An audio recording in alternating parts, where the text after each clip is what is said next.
as you guys know, we brought home a free sailboat, the Halcyon 23, just there. It's now in my driveway. We got it home without too much fuss.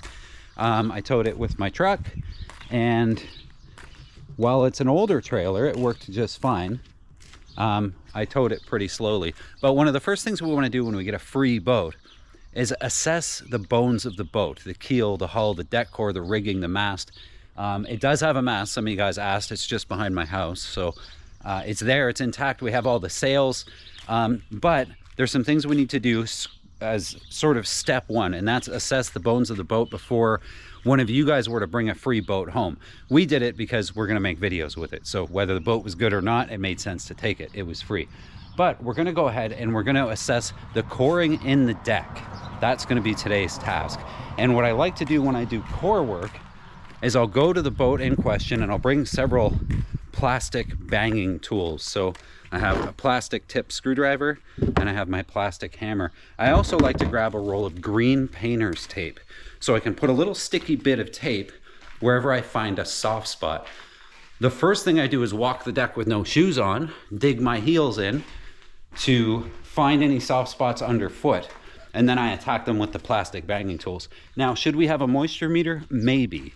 If there's enough questionable locations in the deck, we'll want to attack it with a moisture meter, but I don't think this boat's going to require that. So I'll strap you guys to my forehead and we're going to go have a look.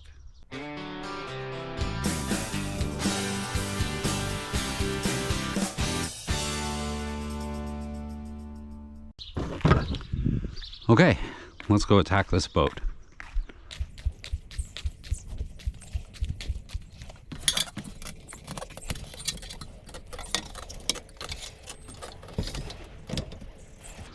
The first thing I'm going to do is walk the decks, digging my heels in. I'm feeling for anything squishy. I'm listening for clicking noises from delamination.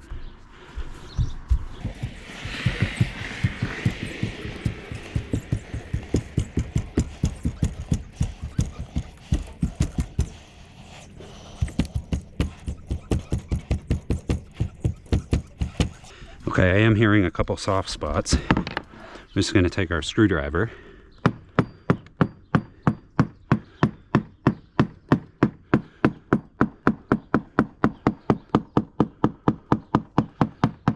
Right there.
Underfoot, it doesn't squish or anything. It's not giving under the pressure of my heels, but it's definitely got a thud to it. So I'm not incredibly worried about it. I think I want to figure out what's under that screw, possibly backfill it with thickened epoxy to make sure it can't get any more water in there. And we're going to move on to the coach top, which from the inside feels like it might be solid glass.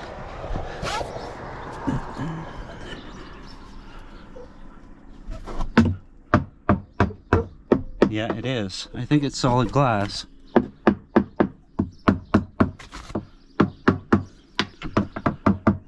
If it's not solid glass, then it's cored, but it's in very good shape because it's very sharp. I'm gonna go walk this side deck now, digging my heels in. Paying special attention to around fittings.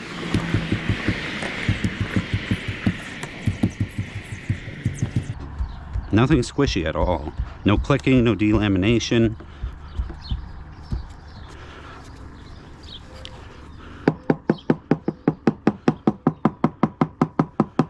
little stress cracks here, just in the top coat, the paint. Nothing I'm too worried about here.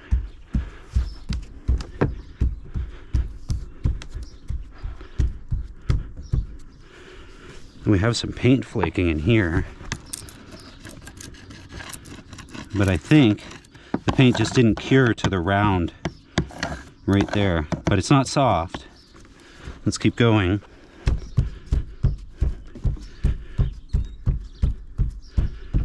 Nothing that worries me.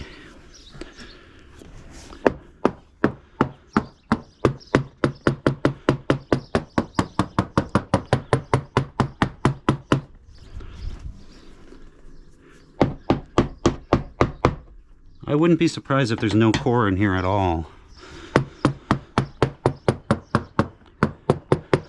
Sounds like very sharp fiberglass.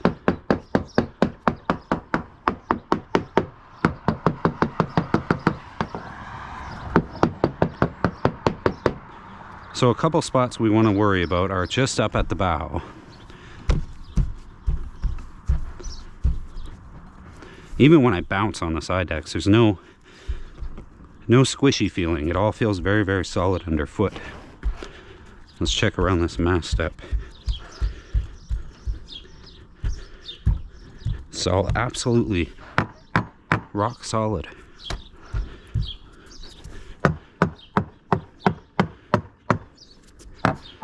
Wow. I don't know if this has been rebuilt.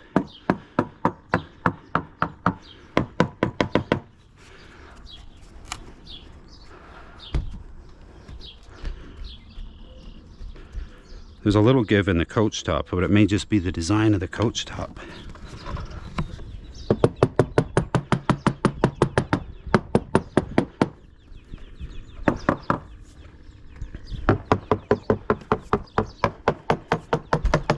Feels great. A couple spots that I'm a little bit worried about, but if the water's coming in from the screw holes, we can make sure that we aren't screwed into anything with core. So we'll pull those screws and find out.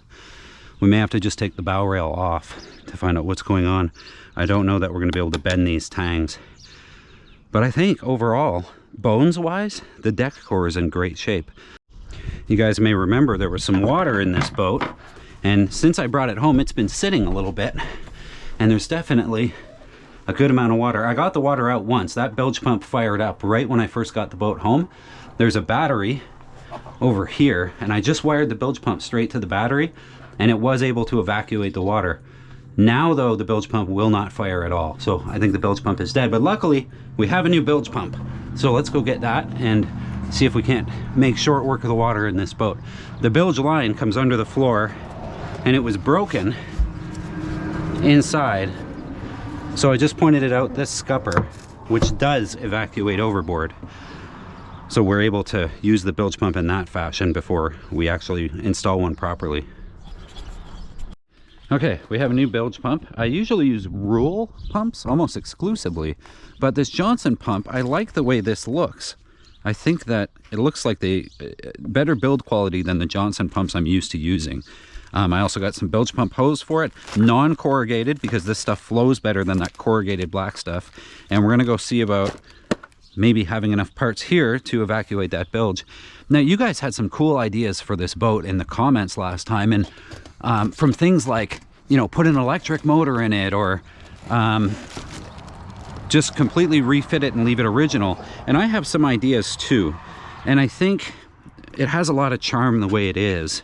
And it has this diesel engine that, if healthy, I think it would be very wise to leave it alone. I think the diesel has a lot of charm, and I think if it runs good and it's a healthy diesel, why not just leave it alone? But I was picturing a couple of little davits off the back with a single solar panel and a Victron MPPT down inside, a little lithium battery. I think we could make use of the fact that this is genuinely a boat that you could be a weekend warrior on. You could spend your weekend here, anchor out somewhere. I think we should make the boat off-grid and have a little bit of solar power, and maybe a little igloo fridge, or a Dometic little fridge or something, and a little single burner stove. I think that would be really cool as sort of a live aboard kind of vibe for this boat. Now, this is the little pump that we got. It's 1,000 gallon per hour, which is probably appropriate for this boat. The basket style is the style that screws to the floor. So I want to forewarn you, if you get one of these basket screw to the floor style bilge pumps, make sure that the floor in your boat doesn't have any wood in it. So the early Catalina 30s had wood where the keel bolted to the hull. There was a piece of plywood in there. You don't want to run screws into that plywood. This boat, I sincerely doubt there's any wood down in that keel. But when we do go to install this pump, we're going to screw it down straight into the floor of the bilge. So that'll be a good bet. And we have a couple of adapters to run the hose. Let's make sure they're going to fit.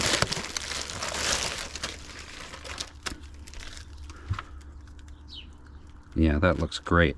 So we'll just need a hose clamp for that guy, and we'll be in good shape. But right now, I think the goal for today is just going to be, let's get the water out of that bilge. So we're going to use this pump to do that. And the float switch, I understand, mounts to the pump. We may have to read instructions, guys, I don't know. But it seems to be a mechanical float. It has a slider in it. Go up for on and down for off. It may also screw to the floor because it's got screw holes as well. So a mechanical float, but a sealed unit. Interesting. Let's see what happens.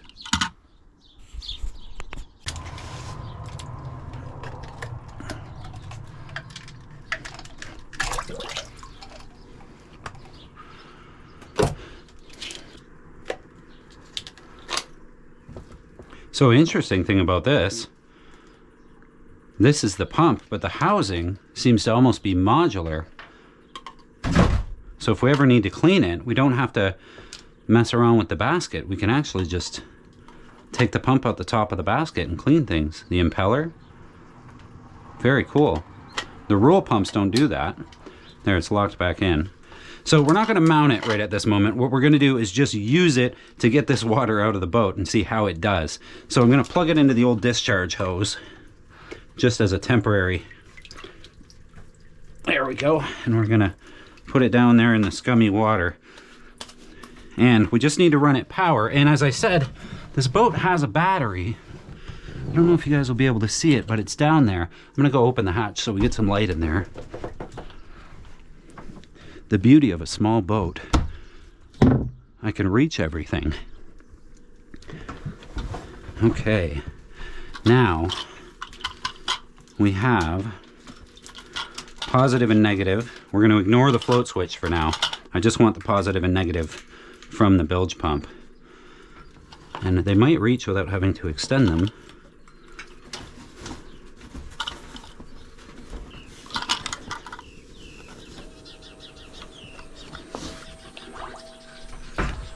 Okay, it's running.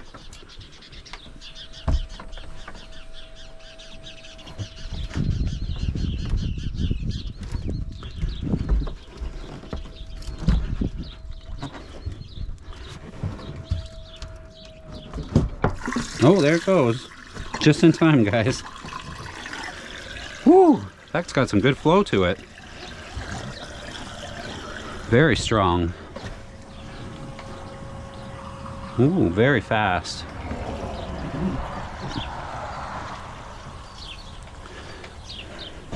It took the pump about 15 seconds to prime and get the air out of the line, and then wham! Working really good. Oh, I think it's, yeah, it's just shooting into the cockpit now. We need a better way.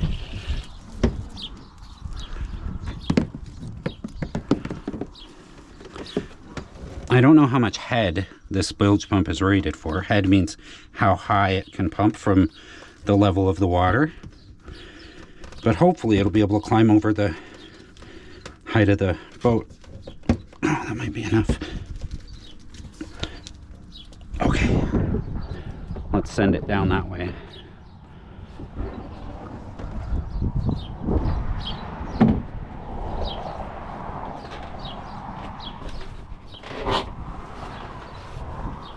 It'd be really nice to clean this whole boat out and take everything out, spread it across the lawn, and see what's what.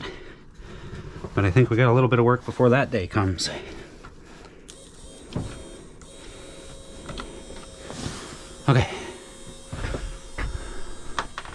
Not flowing yet. You might be asking a lot of this little pump.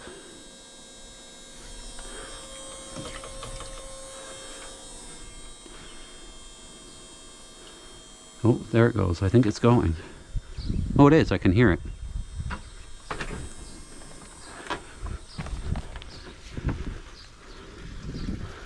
Yeah. Oh, yeah. Definitely watering the lawn down there.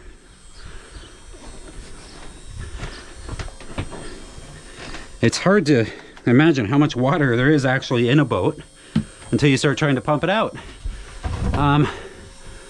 A little more on the engine. We know it to be an early Volvo single-cylinder diesel, and I believe it was called Dyna Start or Dyna something. The box on the side that looks like an alternator is actually a starter and an alternator, and you'll notice you have a belt in the teeth up and a belt in the teeth down, because when the engine's running, it's spinning the alternator, but when the alternator's running, spinning the engine, the force is coming from the other direction. So super cool, super, I don't know, high tech, I suppose, for the time. People talk about this setup and they say it's not great and they don't love it. But if it works, I think, man, what a great time capsule. Now maybe I'm way off and maybe the future will say something entirely different and I'll look silly right now, because we might end up with a brand new Beta Marine diesel in there or something else. Some of you guys said electric. I don't know. I think we have to stay true to the roots of this boat, which is a small boat you can almost go anywhere on, live aboard sort of bachelor pad or bachelorette pad, and maybe you're by yourself and you just want to get out there sailing on the cheap. I don't think a brand new diesel works, and I don't think an electric conversion is cost effective.